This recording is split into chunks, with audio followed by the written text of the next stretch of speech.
Hello. Greetings, everybody. Digital transformation, whatever that buzzword means, is affecting every industry, including one of the largest, longest, and most well-established industries on the planet, which is the automotive industry. And today, on episode number 109, with my co-host Vala Afshar, I'm Hello, Michael Krigsman. Hello, Vala. We have as our guest Don Butler, who is responsible for connected cars and services for the Ford Motor Company. Welcome, Don. Thanks, Vala, and hello, Michael. Don, how are you? Thank you for joining us today. Thank you. It's good to be here. Don, could you start the show with background, a little bit background about yourself and what you do at Ford? Sure. So I have an electrical engineering degree from General Motors Institute, now known as Kettering University, and I have an MBA from Harvard, and have spent the vast majority of my career in the automotive industry, first in a series of engineering positions, and then in planning, marketing, general management roles, business development roles. Spent actually a brief period of time at a startup called Enrix, which they do traffic data services. They're based in Kirkland, Washington, and am now with Ford. And at Ford, as you said, I lead connected vehicle and services for our organization, and I work across what we call our functional skill team, so product development, information technology, and marketing. And I lead our thrust in terms of connected vehicle services and experiences, and how we're thinking differently about the products and services that we deliver to customers, as well as increasingly the experiences that we deliver to customers as well, all in the context of connectivity.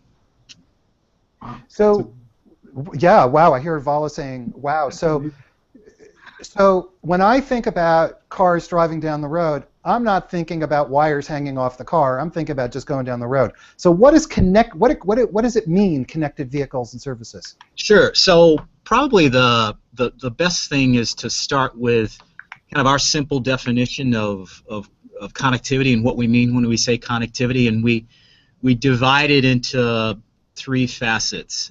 We talk about beamed in, brought in, and built in.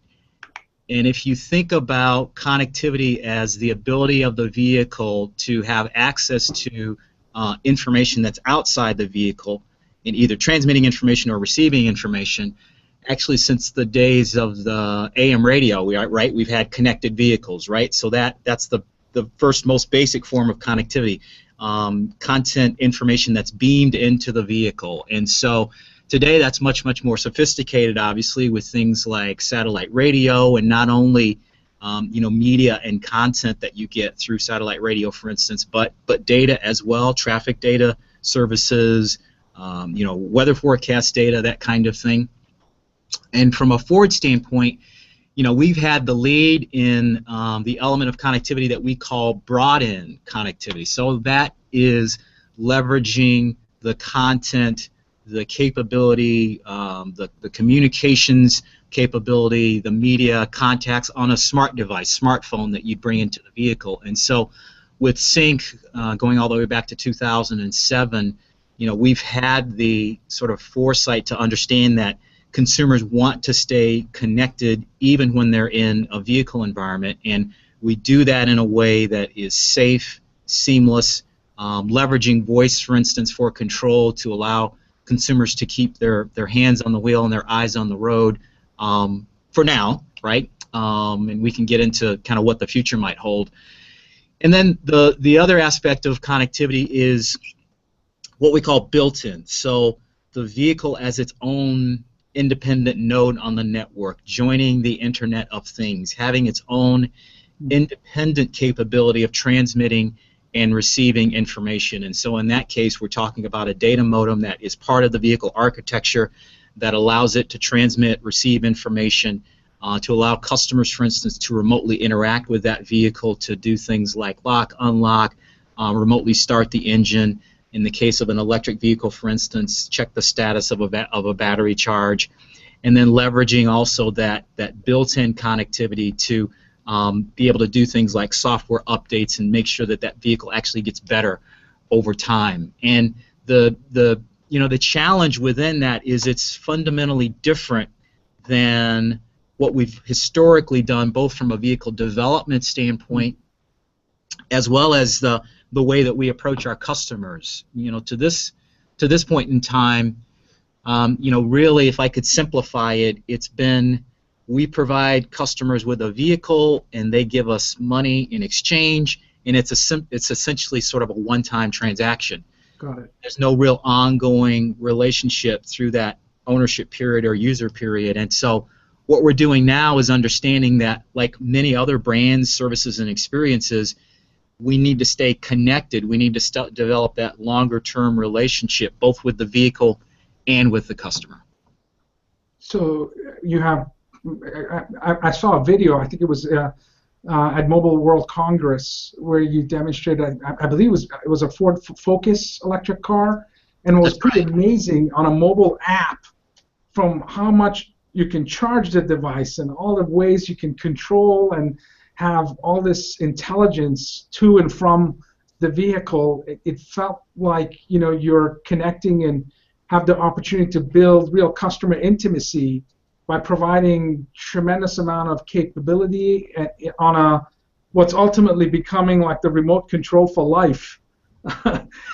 Your smartphone, yeah, a smartphone. So it feels like the largest mobile device in our lifetime will be a car, mobile connected device. I mean, why is all this important? And you talked about the different connectivity, but is it really enhancing the customer experience and building that more than one time interaction? Is that ultimately what's driving the innovation?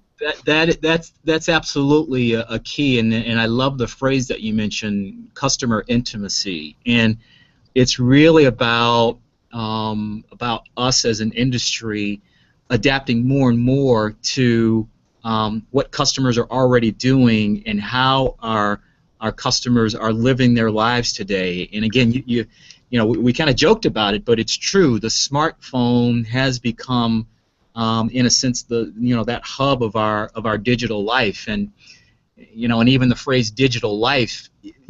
At some point, digital is going to be like, we joke about it here. It's like you don't say the electrified home, right? It's just, of course, homes are electrified, and you've got electricity, and so consumers are increasingly connected and living digital lifestyles, and so in order for us to remain relevant, we need to be part of that and take advantage of devices that they're using, like the smartphones, for instance, and enabling experiences that wouldn't otherwise be possible because we've got that connection. And the Ford Focus Energy is a great example of that. Of one of the areas around electric vehicles is obviously charging is a much different context than than being able to stop by the gasoline station, and so there's increased sensitivity for obvious reasons around what's the state of charge, how long is it going to take me to get to a particular destination, is my battery charge capacity enough for me to get to that destination. And so with our mobile app, for instance, we empower customers to understand what is the state of charge of the battery and then translate that into a meaningful way for them to understand it. So if they've got a particular route or a particular destination, they can use the smartphone app to understand, here's where I'd like to go, and then we give them a very simple indicator in terms of a red, yellow, or green of what's the likelihood of the battery charge being able to take you to that destination, and then, oh, by the way, what are charging points either along the route or conveniently located that you could take advantage of. And so again, it's about integrating ourselves into how our consumers are already experiencing life and living life, and moving sort of that automotive context more into a consumer experience, digital experience, connected lifestyle context. So Don, when the vehicle becomes a software platform, it enables you at Ford to have an ongoing relationship that extends far beyond just, that functional drive time. Absolutely, absolutely. And there was I believe it was a Morgan Stanley study that showed at a high level. And again, I use today sort of loosely, but today, or I should say in the recent past, roughly 90% of a vehicle's value, has been in hardware components, right? The powertrain, the suspension, the body, the interior, and roughly 10% of it was in, software and control modules. And as we go forward, we see that ratio shifting quite dramatically, such that roughly 50% of the vehicle's value will be in that hardware, and the other 50% divided between software and experiences and sort of out-of-vehicle sort of content. And a couple of things that really enables us to do. First, we are, as you allude to, able to maintain sort of an ongoing connection. We have the benefit of what software enables, which is capability that gets better over time. And so unlike a suspension system that you take your best inputs, you take customer inputs, you understand what's going on competitively, you understand what are the requirements of this vehicle, you design it in and you build the best suspension system that you can. But once you commit to it, you're done, right? You're not you don't have upgradable control arms. Well, we will have upgradable software, and that, in a sense, empowers the consumer to have a vehicle that, potentially, that 2 to 3 years from now is as good as, the vehicle that someone buys new in that time frame. It also enables us to benefit from the data that is a result of those interactions, and leveraging that data. First of all, it's the customer's data, right? And we are stewards of it on their behalf. That's our position here at Ford. But leveraging that data to enhance that experience and that relationship with the consumer, to provide more value, to provide better, more contextual experiences, again, so that we become more and more a part of how customers are living their lives, and the vehicle becomes, part of the solution to a multivariate equation that, customers are using, again, in terms of how they're pursuing life and living life. That's amazing. So, as you're building this innovation to bolster customer intimacy and use software technology to create stronger connection between the driver, passenger, and Ford, there's an awesome amount of responsibility in terms of security. Oh, absolutely. So as a double E and as someone who's obviously a technologist, there must be tremendous effort on Ford's part from encryption technology to monitoring back-end systems to whatever you do to ensure that the personal information of Michael, Vala, and Don are safe and secure, and you're using it only to add value and enhance the experience of the driver. Can you talk a little bit about that? Sure. You're absolutely right, Vala. And the way we look at it is this notion of a connected platform delivering compelling experiences which result in enduring relationships with customers. None of that is possible unless it's built on a foundation of trust, and that's, we've literally got a graphic here in the company that illustrates all of this on literally a foundation of trust. And there's two components to that trust, and again, you've alluded to them. First is privacy, and second is security. So as a customer or as a user, what do I want Ford or other parties to know about me and to know about the vehicle? that's the privacy element, and then the security element. What is Ford doing to protect me and my data from hacking and from threats? And so on the privacy side, I've talked about our philosophy of being stewards of the customer's data. It is the customer's data, and we are stewards on their behalf. And we believe that giving customers control over how that data is used is absolutely the right thing to do. And we believe that to the extent that we are providing value commensurate with that permission, that we've got a balance there, and we need to always think about what is going to be valuable for the customer, not what can we do with this data. On the security side, it's understanding that just practically, as we become more and more connected in terms of the vehicle and in terms of the cellular networks and in-vehicle networks and mobile apps, that the threat surface grows exponentially. And so we need to be cognizant of that. We need to have not just best practice, but leading practice in terms of things like encryption, in terms of things like air gap, in terms of things like signature identification, authentication, all of those things. And we need to learn and grow quite rapidly in terms of capability and expertise in that area, and we need to benefit from what's happening around us. And so, whether it's partnering with other automotive OEMs, as was recently announced a couple of days ago, in terms of a consortium that's coming together to make sure that we're approaching that in the right way, to aligning ourselves with other entities outside of the automotive industry along those same lines in terms of security, and then doing what a lot of other companies are doing, which is doing our own intrusion testing and leveraging outside parties to help us with that, to help us see things that we don't see, and then address those things before they become critical. And it's a never-ending journey, and it's one of certainly prevention, but proactive and quick response in case something does happen.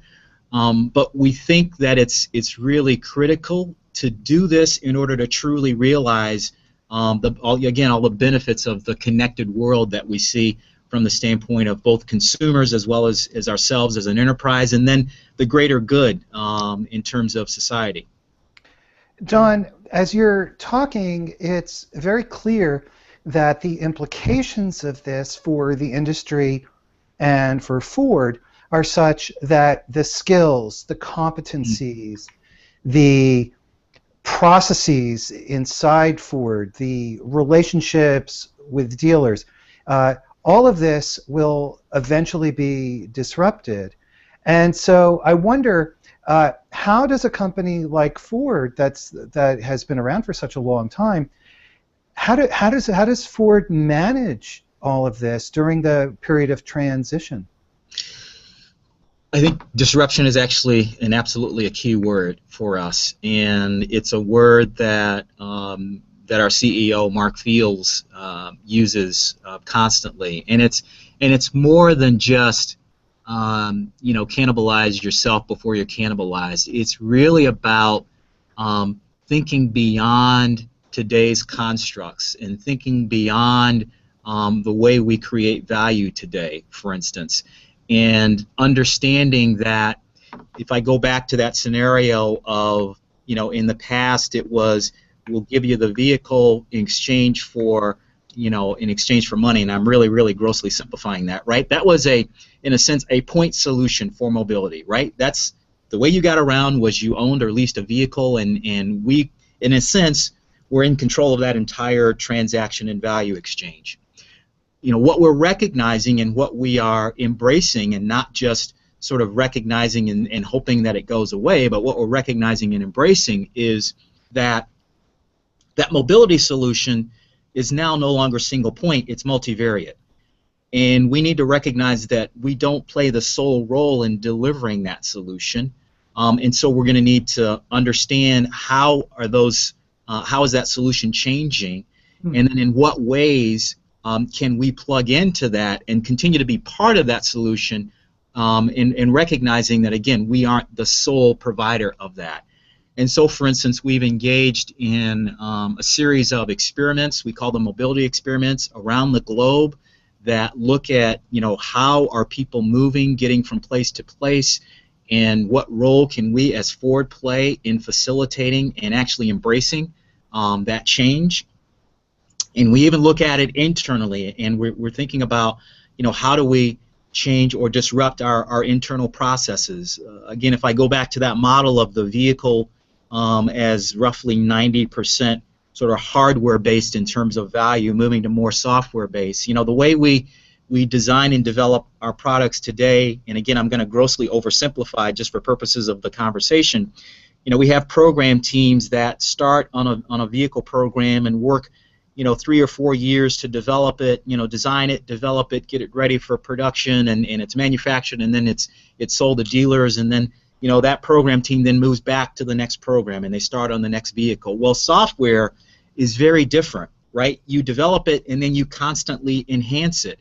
Sure. And so we've got to change our internal processes to move from this, periodic program model to more of an ongoing basis, ongoing team development model, needing to move to agile types of concepts like minimally viable product, right? We're going to deliver a capability and experience, but we're going to recognize that it gets better over time, right? And so the things that we look at in terms of quality and safety and what we need to meet regulations, we're not going to change any of that because that's fundamental and it's key to kind of how we run our business. But at the same time, we need to graft on this software technology company mentality that sort of disrupts or modifies or augments those internal processes with agile, fast prototyping, learn fast, fail fast kinds of models that make sense in that world, and obviously do it in a way that is contextually the correct way. When I say fail fast, obviously we don't want an airbag that fails fast, right? But if we're talking about a consumer experience that we want to understand and learn, we'll try some things out, we'll test it out, we'll beta it, we'll see what kind of feedback we get, and that's the other notion I think in terms of disrupting our businesses. And again, I'll go back to we were kind of in control of that single point solution, and we're now moving into this phase of co-creation, right? Co-creation with partners and co-creation with customers as well. So, as you talk about agile and you talk about the value of the car shifting to a 90-10 in favor of hardware to 50-50 hardware software, do you see companies like, and I feel like all of this connectivity is almost a precursor and a requirement for self-driving cars. You're going to need to have that level of instrumentation in real time, bidirectional precision communication built into and powered by software in an automobile. So are your competitors the Googles and the Apples of the world? And is this really a requirement in order to get to perhaps the next most and biggest disruptive innovation in the automobile industry, and that being self-driving cars?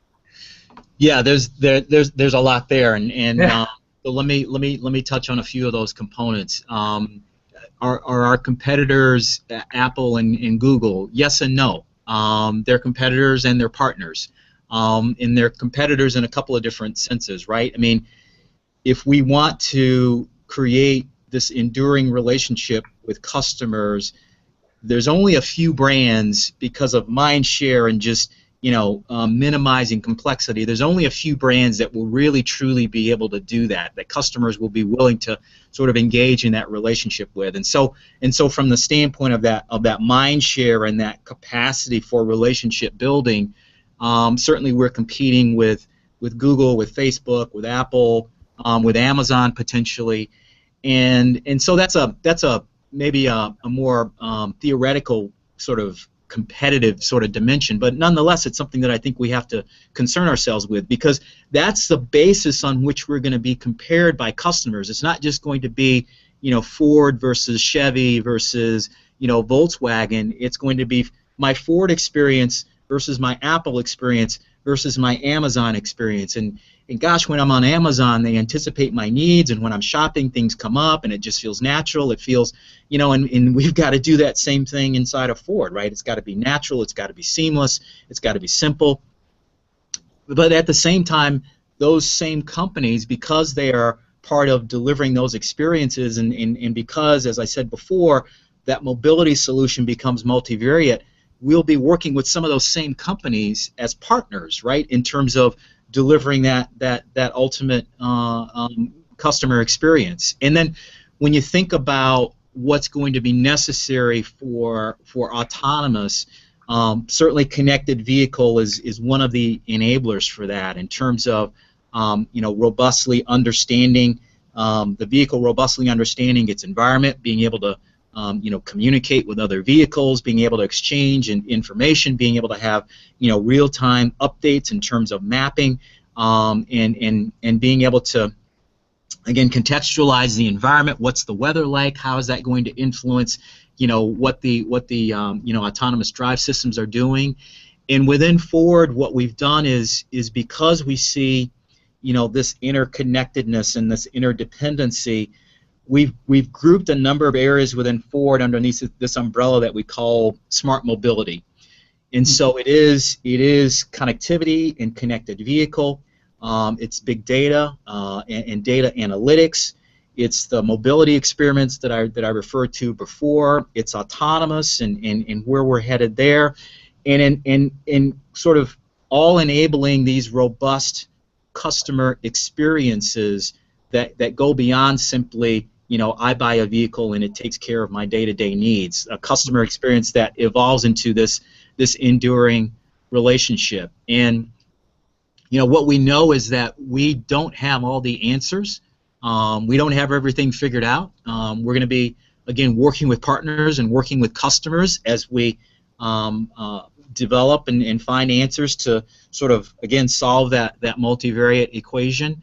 But I love the fact that we're thinking that way as a company, and we're organizing ourselves that way as a company. And it's when you think about it, automotive, as you alluded to before, it's over 110 years old as an industry, and it's been a very sort of robust industry in terms of we continue to be a growth business, right? We continue to sell more and more vehicles globally around the planet. Now, we recognize that at some point, there's a limit in terms of infrastructure, in terms of space and everything else, and so mobility solutions are going to need to change as a result of that. But our ongoing viability and relevance as an industry, at least from a Ford perspective, we need to change as our consumers are changing and as the things around our consumers are changing. We need to change as well and adapt and grow and learn. And again, from a Ford perspective, I'm excited to be at a place where we're embracing that as opposed to recoiling in fear. Your project has backing at the highest level of Ford. So give us a sense of the context of where you fit into Ford as an organization. Sure. So actually, probably the best way to do that is to describe who my bosses are. So I report to Raj Nair, who heads Global Product Development. I also report to Stephen Odell, who heads Marketing, and I report to Marcy Cleaborn, who heads Information Technology. And they are all direct reports into Mark Fields, the CEO. And Mark and I have a monthly get-together where he understands, what's the latest, what's going on, where do you need help. The senior leadership team is actively involved in both determining and setting the strategy, as well as our executional plans against that strategy, and our deliverables that are matching those plans. That's the other thing that I really love about my job, for instance, is that I'm interacting on a regular basis with the CEO, with the IT head, with the guy that runs product development, with marketing, and there's an understanding, and it's I'd love to say it's peculiar about the way Ford works. I've only been exposed to one other large organization, and Ford, in terms of the working together component, is really, really good at that, and really, really good at understanding that we need to view ourselves and operate in a way that our customers are viewing us. And customers don't view Ford marketing, they don't view Ford IT, they don't view Ford product development, they just view Ford, right? And so we need to work together in order to deliver solutions that cut across those skill teams or functions. And in a sense, I'm one of those living integrators, and sometimes it's a challenge to have three different bosses, but I think it's also a forcing function that makes sure that, when we come up with something and when we deliver something, it's going to be coordinated, it's going to be comprehensive, and it's going to be something that is not necessarily for the benefit of any particular skill team or function, but for the benefit of our customers and the benefit of the enterprise. So your title could be, Director of Connected Car Services and Ford Executives. It's marketing and R&D. That's awesome. That's. I suspect there's a tremendous amount of synergy and efficiency that you bring just as the glue of these three critically important lines of business. And I think it was PwC that noted last year Ford was in the top 20 for R&D spending in the world. So clearly the thirst and hunger for innovation at Ford is among the best in the world. What fuels that? Is it, which one of your three bosses is really pushing the envelope in terms of let's not just be a market taker, let's be a market maker? Yeah, that's a great phrase, market making and value creating as well. And it really starts at the top, and it actually you can actually look at Alan Mulally, our past CEO, as really having promulgated that notion of again working together, and Mark, the current CEO, has really kind of taken that to the next level and injected this sense of innovation into that working together piece, and it's really driven from the very, very top in terms of first just the allocating the resource in this area, and so research and development and applying it in the right way, and the example of these mobility experiments, right? That's something that those have gone all the way up to Mark Fields in terms of not the specific detail of every experiment, but the notion of we're going to do these experiments, here are the areas that they will entail, here's what we hope to learn, and it's really about keeping one foot sort of firmly in the present, right? Because we've got a $100 billion plus business that we need to run on behalf of our shareholders and other stakeholders. We need to do that in the most efficient, effective way possible, and so it's keeping one foot in the present and doing that really, really well, while also having a foot in the future, and a future that we're trying to create as opposed to a future that we'll inherit. So it's very hard to talk about this topic without thinking about Tesla.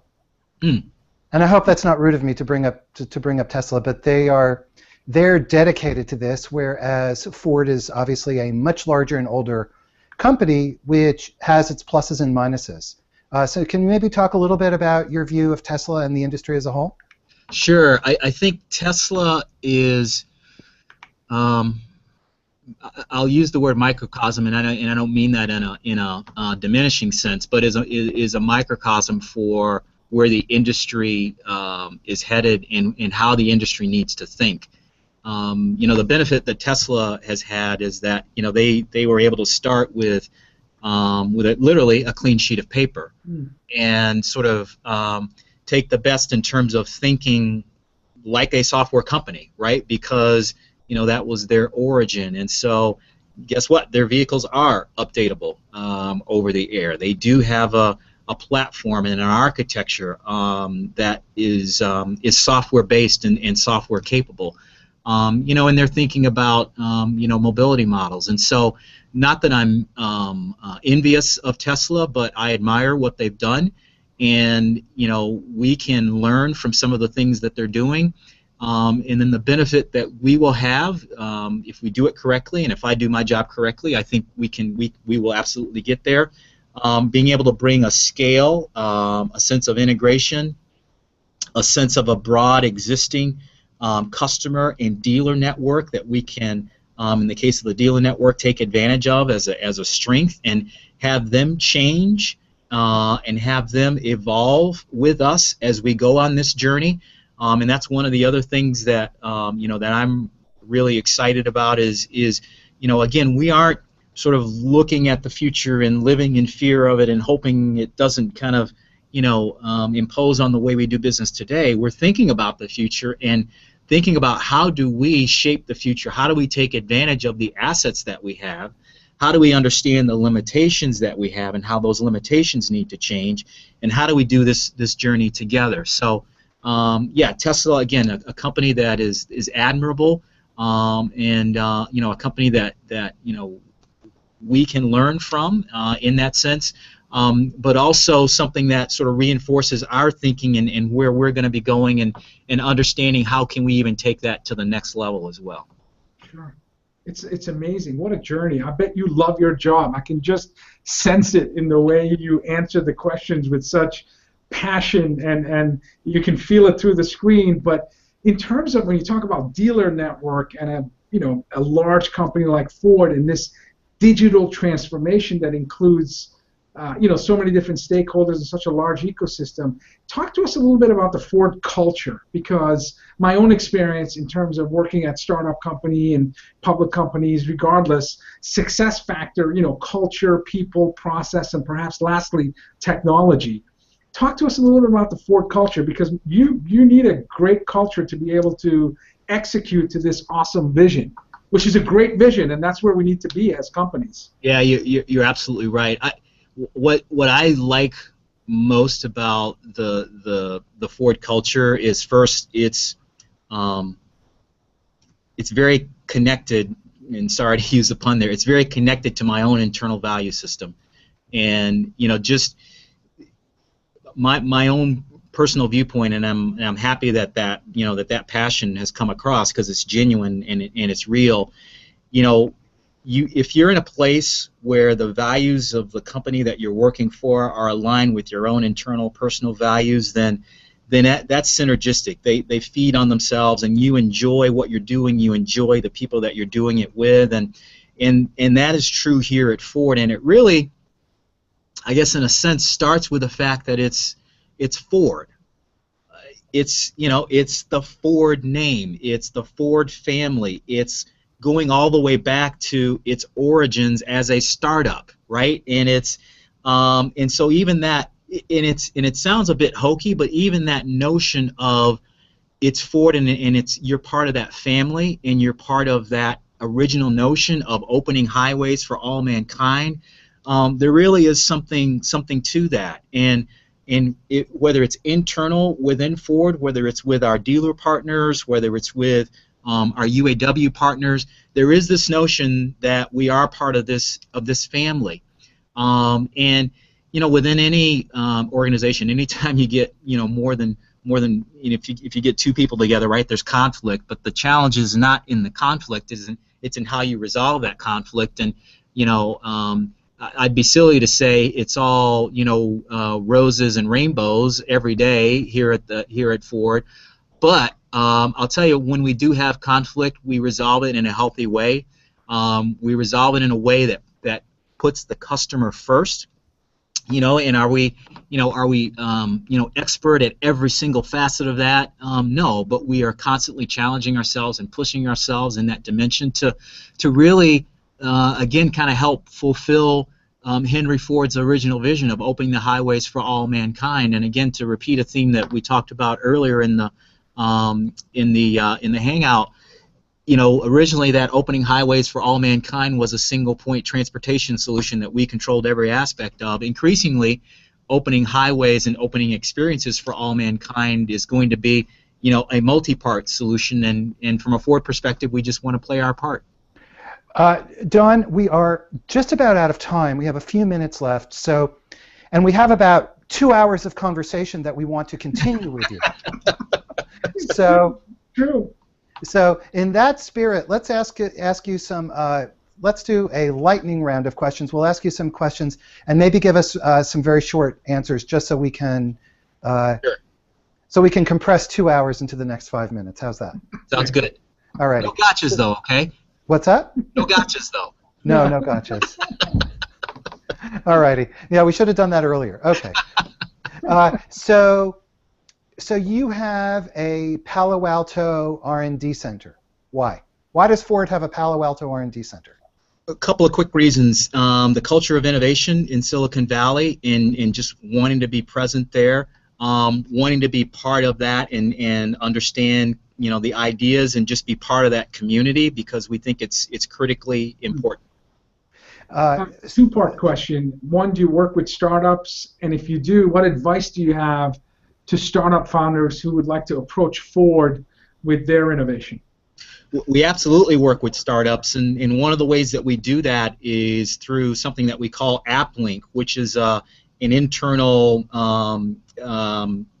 kind of structured API protocol inside our vehicles to allow mobile applications to take advantage of our voice controls, our vehicle controls, for instance. And we've got a developer site that is open to everyone, from startups to even government entities. And the only thing that I'd say is, if you've got great ideas, bring them. We love listening to them. We love hearing them. And we want to be a company that, again, if I go back to our RSC Palo Alto office, we want to be a company that's part of the community and part of, again, that co-creation, because that's really when the great things happen. I think when there's synergy between partners that create something that neither on their own could do. And so, from a startup perspective, leveraging things like AppLink, and also, even if it's not application-based, but if it's technology-based or if it's software-based, there's a way to connect to Ford either through our RSC Palo Alto office or here in Dearborn, and listening for ideas, being part of the experiments that we're undertaking. And again, we want to think like a software company, and the more we interact with software companies, I think the better we're all going to be. Another question relating to startups and innovation. Do you think of, so obviously what you're describing is highly innovative disruptions and adaptations and evolutions of cars, software, hardware as a platform. Do you think consciously, deliberately about startups as extending Ford's corporate innovation efforts? Do you think about that explicitly? I do, but I would say it's more implicit than explicit, to be candid. But what we have done, and again, one of the reasons that we are dramatically growing our presence in Silicon Valley is to understand, what are the things that we need to think about in terms of maybe having that be a more explicit part of how we do our business and how we think about the future. And one final question from me, and then Vala, maybe you have one final one. We have about 2 minutes.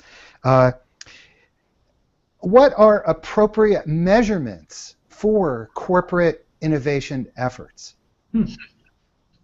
That's a good question. That's not a lightning round question. I'd say the ultimate measure is satisfied customers.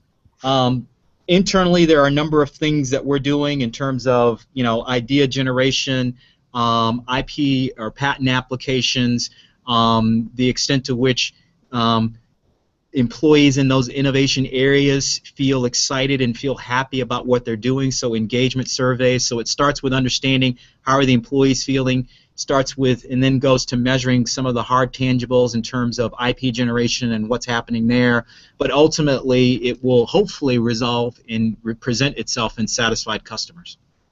That's an awesome answer. Vala, you want to take the last word? No, my last word is done. This was the fastest 45 minutes of my week, so thank you so much for dropping so much science on us.